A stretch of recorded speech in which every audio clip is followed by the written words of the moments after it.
investment. So I think that should be good enough just to leave the rest of that, like for somebody who knows how to moderate it way better than me. So I'm not going to take your time more than that. And please just, the stage is yours and good luck. Thank you.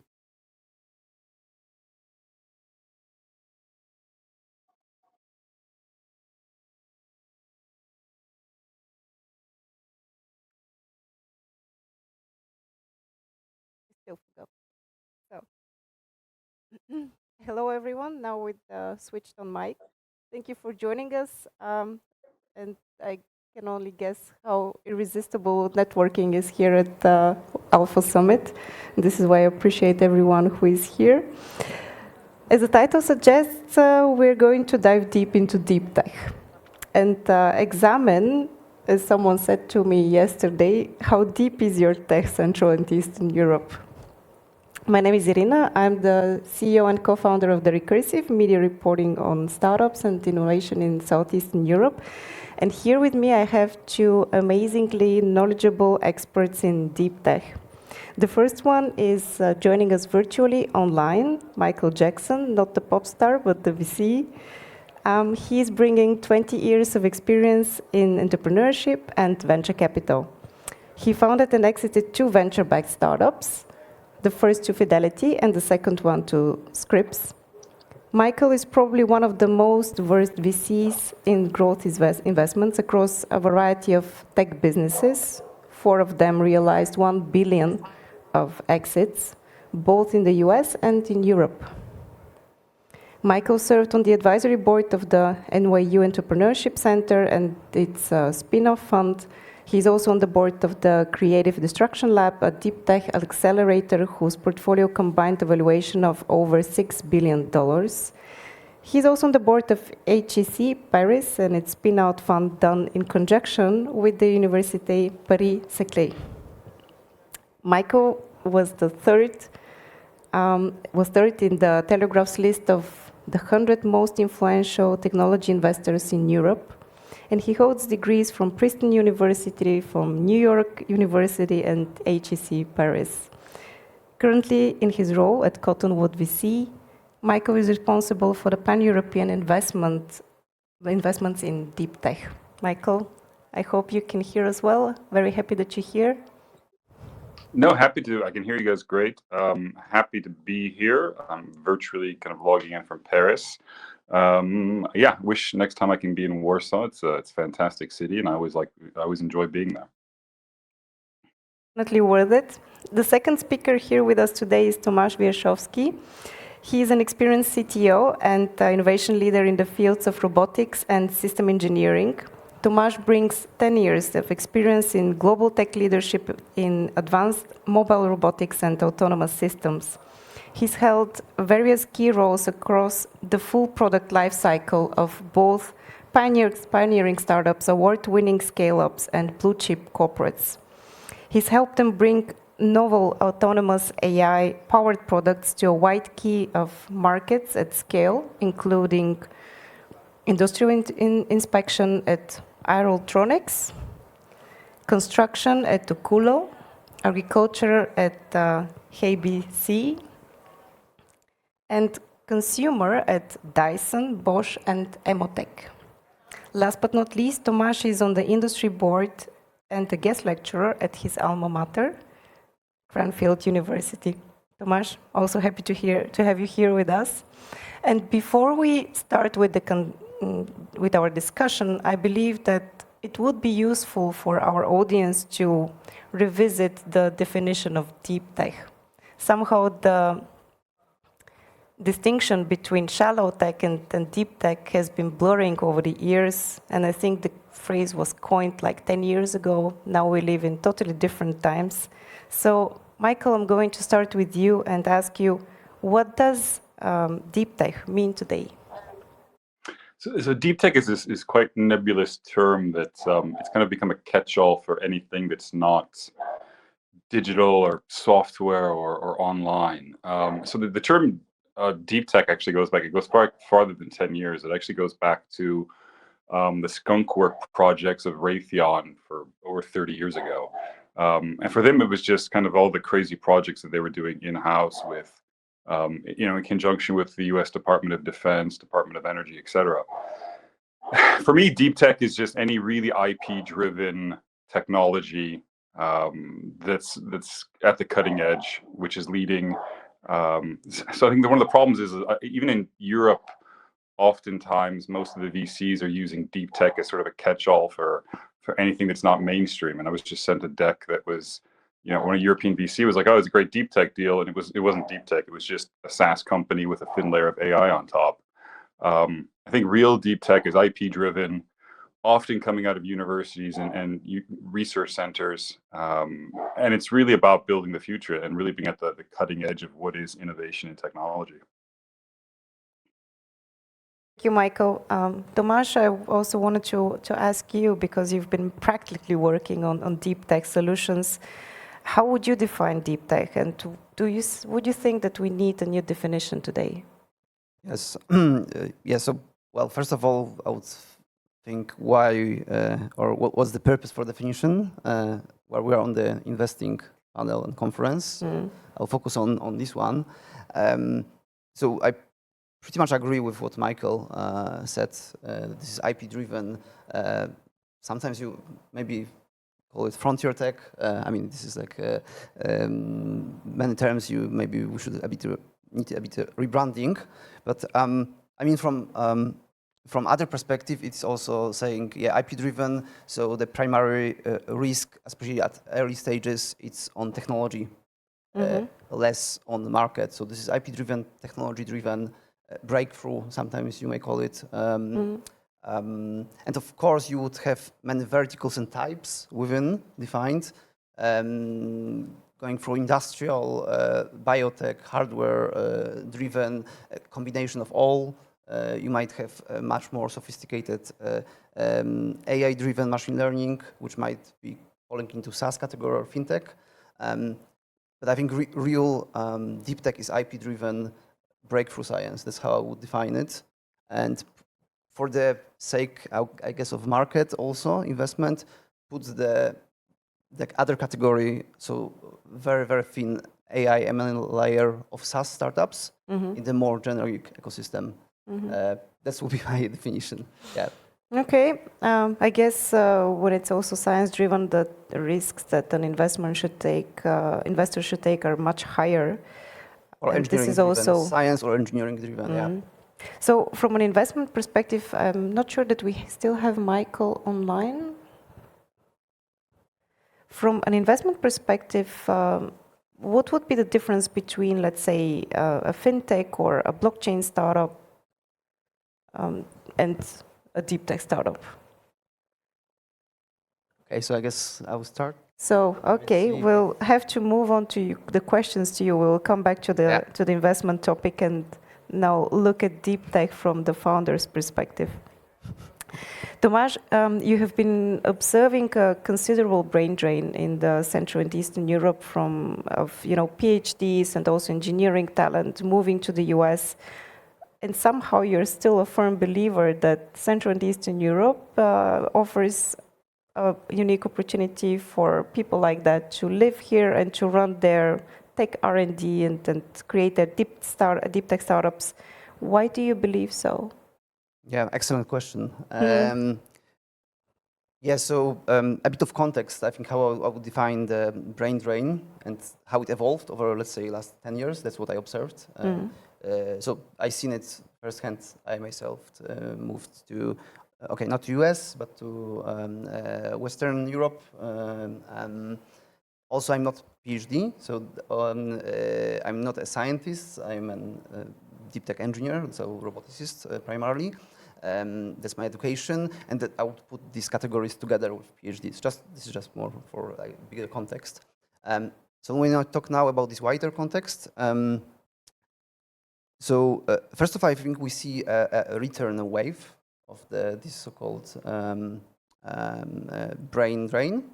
So this is already promising, but even if we would not see that, we still have quite considerable talent, what we can call it now deep tech talent in the region, which still grows.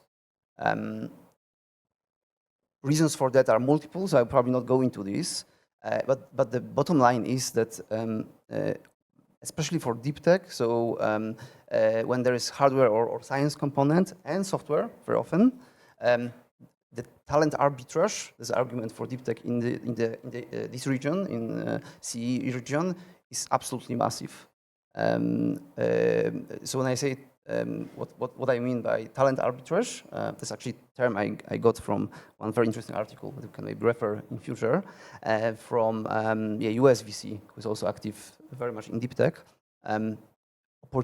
Well, pretty much there is motivated talent who sticks longer, and I will not say is economic, but it actually, you can run lean projects with it. Okay. R&D. Okay. Sounds promising. Yeah, and this is 3 big arguments already. When it was not lean, but just the argument that there is incredible amount of motivated talent, specifically in DeepTech, because software, of course, and still there will be more in software. But the science, hardware engineering, and the combination of those with software, there's extremely big amount of talent which is motivated. So this is primary. There are challenges, of course, regarding capital, market expansions, and the ecosystem. But I think those are the problems you can work with. You cannot work with problems with an ecosystem without talent. So this is one of the ingredients. It's at the bottom of most of the things, actually. Capital follows talent. That's my opinion. Yeah, so that's my overview. I'm sure, we can discuss further in next steps. I actually have a next question to you, because you've been involved in already several startup projects in the DeepTech sphere. What are the critical skills a team must have to be successful from a business perspective? Because obviously scientists don't always do good managers. Absolutely. So, of course, big topic, but I'll try to be as concise and go into. Maybe you can name the top 3. Yeah, yes. I do have actually list for those. So absolutely, yeah. So a bit of context. So this is stage dependent. So it's a bit, maybe I'll compare to cooking. Maybe it's a bit long analogy, but maybe easier to explain. So at different stages of the startup scale up, you need all of the ingredients, all of the skills, but maybe at different capacity and maturity. So I'll name the ingredients, and then maybe you can stop at that. Maybe it's a different kind of panel. Cook me a DeepTech startup, yeah, please. So, okay, so we have a product and visionary, product and vision. And sometimes it is sector related, sometimes it's not. But product and vision, this is one of the skill set that this is founding business, founder skill set. If it's CTO, CEO, probably CEO, that's one. And this is all the way through. So this is founding skill set. Then we have execution and operations. And this is leadership experience or having talent and advisors as well to get to this. Then we have business development and sales. Okay, now it sounds generic, but I will start with this because those are probably the ones that might be lacking in any ecosystem, not just, or might be easily overlooked by technical or science research founders. And business dev and sales development, and of course, market development. And then we go into core. So researcher and scientists, so actually where the IP comes from. So this has to come from the founding team or the core team. We are talking about breakthroughs, we're not talking about licensing an IP from university and then magically it becomes a product. We're talking about then the full life cycle development of either engineering or science-based products and business models. So this needs to be, and this has to have good mindset of commercialization. Or at least open mindset, not necessarily experience, open mindset, because then we have a last ingredient, which I think is very tricky. So it's engineering and manufacturing deployment licensing. Licensing is, let's say, in the, I would say it's optional or dependent. So actually the engineering, manufacturing, execution, which it will come later, but this mindset and advisory has to be at early stages of either scientific breakthrough. And it's probably good to go for examples, but might not have enough time for those. We would probably have enough time because I'm not sure that we will manage to solve the technical issue. So Yes, I would be actually curious to explore a bit more the life cycle of a deep tech startup, because it starts in a bit different way probably than, let's say, a fintech startup. Oh yeah. So okay. So small disclaimer. That's my recipe. From my experience, things I worked on, I tried to develop. It's not like state-of-the-art proprietary. It's also based on examples. So one example I can give. So this is okay. Public information I'll be talking about. CMR Surgical. So this is going through very hands-on. This company, they are developing surgical robots. So it's less of a scientific breakthrough. It's more of an engineering. But it's also, so this will be based on this example. I'll not go into biotech, it's not my space, but like silicon development, chip development will be another one. Maybe we'll see if we have time for that. So for CMR Surgical, they had all of the skill sets in the founding team from the day number one, but they were, yeah. And when is the day number one? Does it start probably already at the university, or? No, so it started out of university. So they are not a spin-off. There's no IP transfer from university, that's according to public information at least. They came up with a solution, a bit of context, to non-invasive surgeries, which is, according to the company, far better accessible compared to their main competition, which is Intuitive Surgical, the main Da Vinci robots. So they pretty much a designed product for a need, and they had a surgeon on a team, founder, very well known. Okay, maybe we'll call it academia, but they designed product from scratch. That's how they advertise it. But they were all experienced business people and so on, and they came from Cambridge ecosystem, which is well known for maybe for more from spin-offs, less for engineering compounds. Maybe it's untypical, but I can see this being replicated with a younger team. When I say younger, of course, it's let's say more accessible, because you never. I think it's very difficult to get 6 founders who are in the 50s in the same time doing things like CMR Surgical done. Well, you can try to do it, but it's not really, I think, scalable. Yes, and just to finish off, I guess so Michael can contribute to earlier questions. Finish your thought. Yeah, and then this team executed. So design a product from scratch to the user needs with each of these ingredients have all the way, and the vision, and it's a rare example, but they didn't have any issues with capital. They went not typical fundraising rounds, so they went into, I think, straight Series A, 10 million, with wealth management mostly, not VC. VC really came the last round, I think 600 million rounds. It was the first VC that invested, except the corporate VC in the first round. So thank you for bringing actually the keyword capital, because this is how we can also easily involve Michael now. Michael, yeah, sorry for welcome the technical issues. It was telling me that sort of in the middle of the conversation, it was saying that my browser didn't support the platform, which is interesting. Actually wanted to ask you, maybe going a bit back to our definitions and the fundamentals of deep tech investing. What is the difference between investing, let's say, in a fintech, or I don't know, like an consumer startup, B2C startup, in comparison to, let's say, a deep tech startup? What you specialized on? So I think a lot of tech now, sort of if you want to call it mainstream tech, whether it's sort of Europe's kind of historical holy trinity of venture-backed companies, of fintech, SaaS, and marketplaces. Sorry, my dog is barking.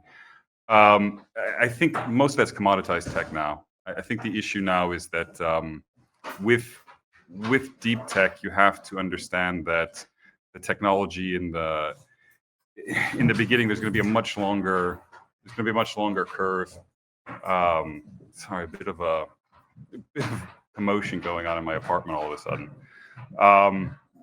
There's quite a bit of sort of early stage technical risk that you don't have in commoditized tech that you get in other sectors, and so that's a big issue.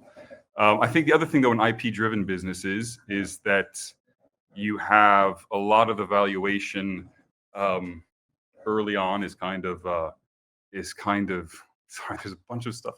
Apologies, I'm gonna have to like take a 2-minute break here. Sorry for this.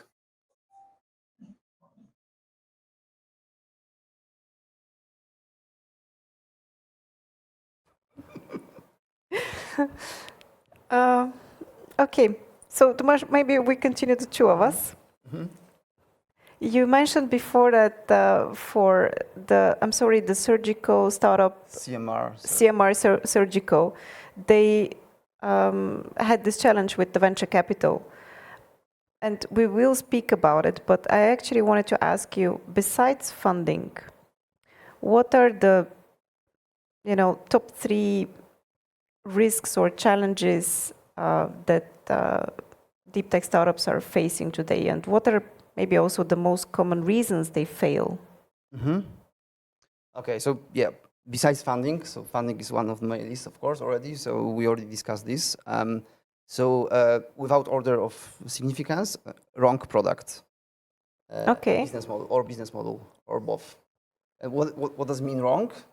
It means there's either no need, it's not scalable, it's not good fit. But that's also applicable for all sorts of startups, okay?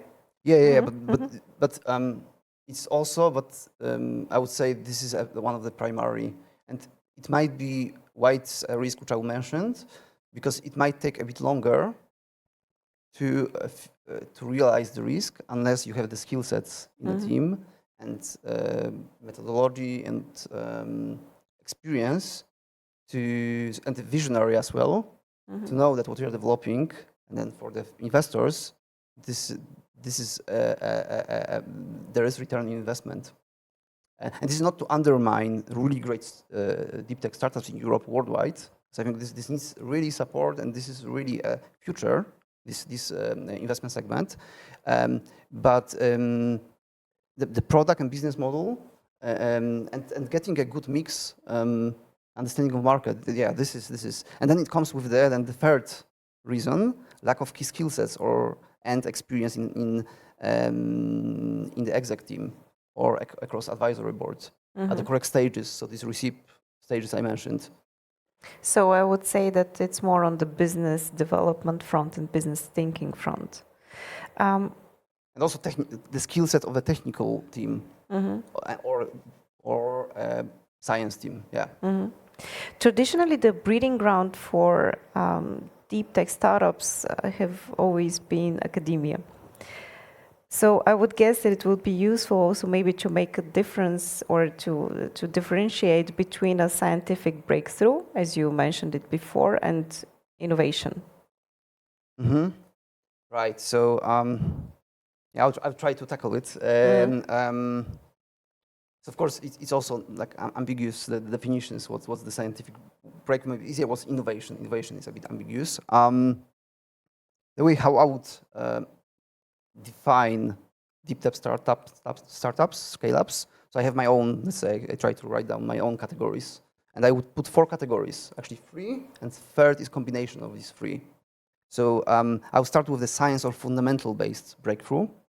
And typically it is a biotech or an silicon-based startups, and this might be a new type of computing, sensing, and biotech, of course, is quite wide. You have pharmaceutical, you have agriculture, you have consumer, or new battery chemistry.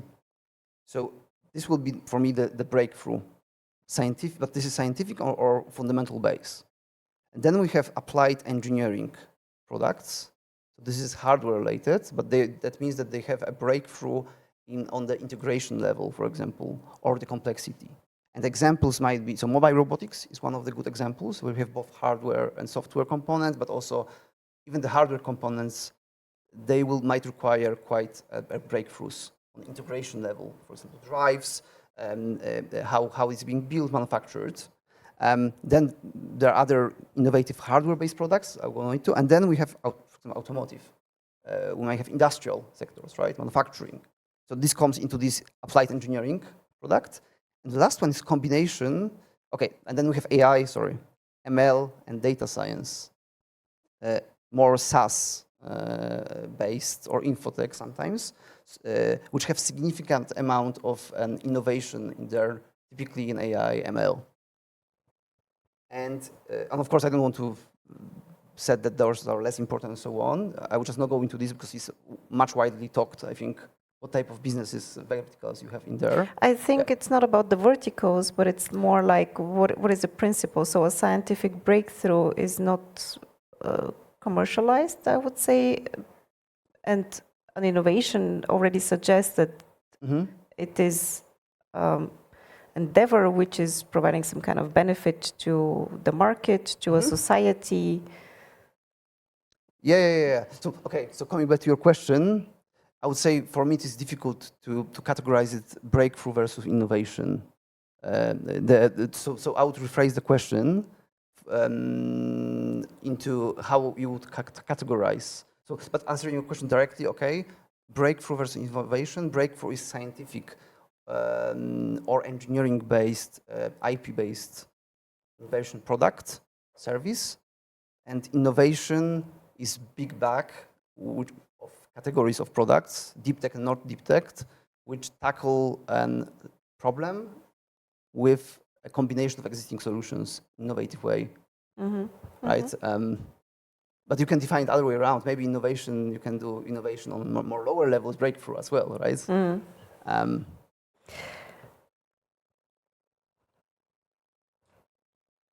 Does the quality of a deep tech startup depend on the investments that we do in academia, let's say, and science? That's a very good question. Actually, when I was reading a report of from last year, I saw that governments are actually those who are I think, the investments of governments into deep tech, if you want to put it like realized deep tech, is as big as those made by VCs in Europe. Like a 12 billion market done approximately by governments. And on the other side, we have the venture capital, which is flowing into deep tech, is around, I think, 10 billion. Right, yes. I mean, it would be great to have Michael here, but hopefully he joins as well. But I'll start off this discussion, a quick one. So I think there are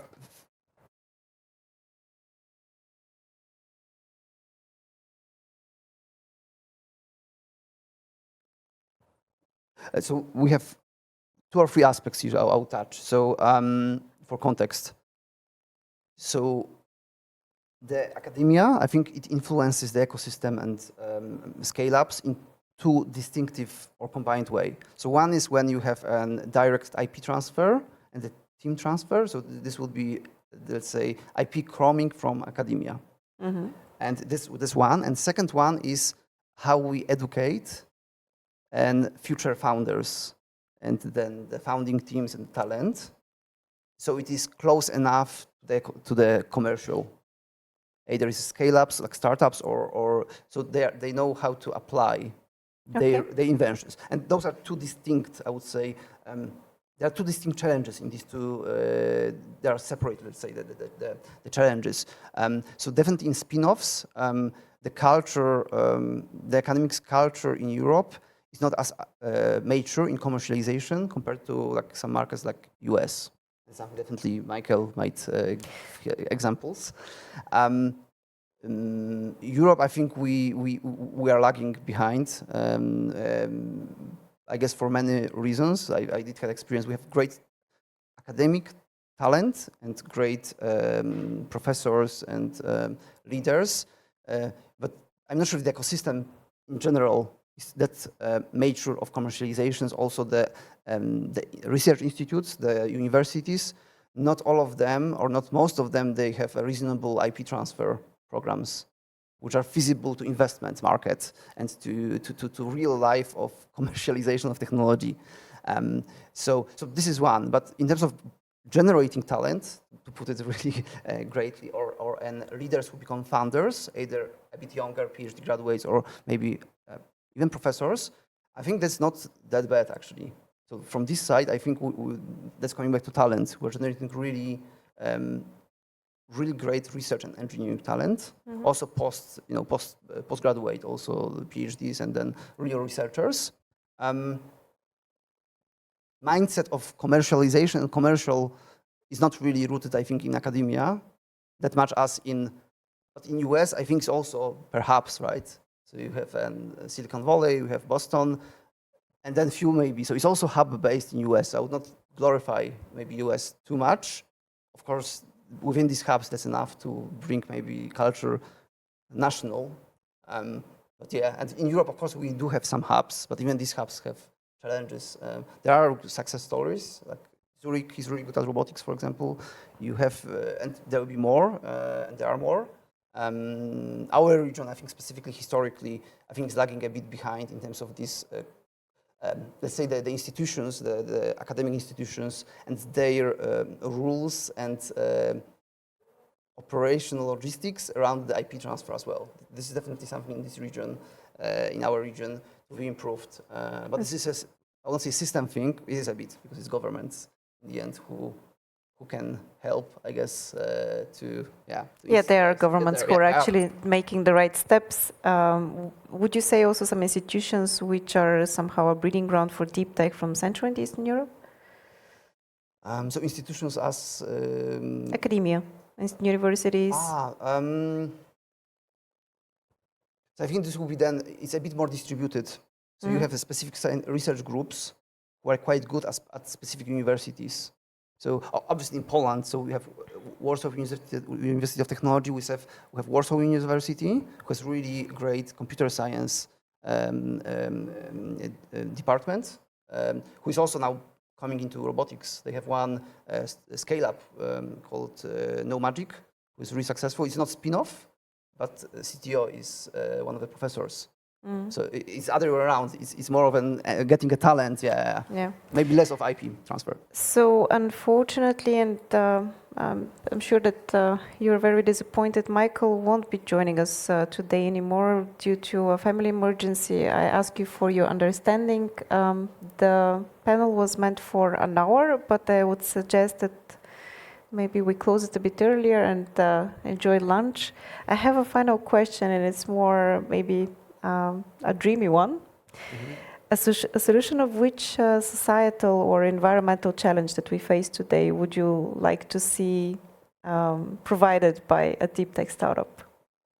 Absolutely. So I have three favorites. Please. Three, and then maybe we can go into one if you tell us what you're bullish about. Yeah. So medical or healthcare, medical/healthcare, agriculture, and energy. These are the top three. And do you have like favorite startups in these that you're following fervently? Yeah, so medical, this is CMR Surgical, and also Polish-based, CE-based called robotics rehabilitation startup called Exotech. They are taking a bit different route. They're taking a route of organic growth rather than typical VC founded, which is also interesting, but they're already quite successful. In agriculture, that's a tricky one. So I was very closely involved in this sector. So yeah, maybe we can skip this one. Okay. It's challenging. I would say there is a lot of opportunities there, and it's a bit too much hype, I think, in agriculture. But there are some selected startups that I'm not able to speak about. I'm really excited about. Oh, okay. Sorry for that. Energy, I would love to get involved more into energy, especially I think in robotics you have some interesting solutions like harvesting and energy using an actually drone, which is tethered. There's one startup based, I think, in Netherlands, or Belgium, doing that. I forgot the name. So, but there's definitely more system solutions to not robotics related only to energy. Especially in new innovative ways, so sustainable sources and also kind of grid management. Yeah. Thank you. Again, I'm sorry we couldn't bring the investment perspective to the whole thing. I think it would have been super interesting. I'm sure that we'll have the next opportunity to catch up with Michael at a better time. Thank you, and thank you also, Tomasz, for joining us today. Thank you. Thank you for hosting us. Yeah.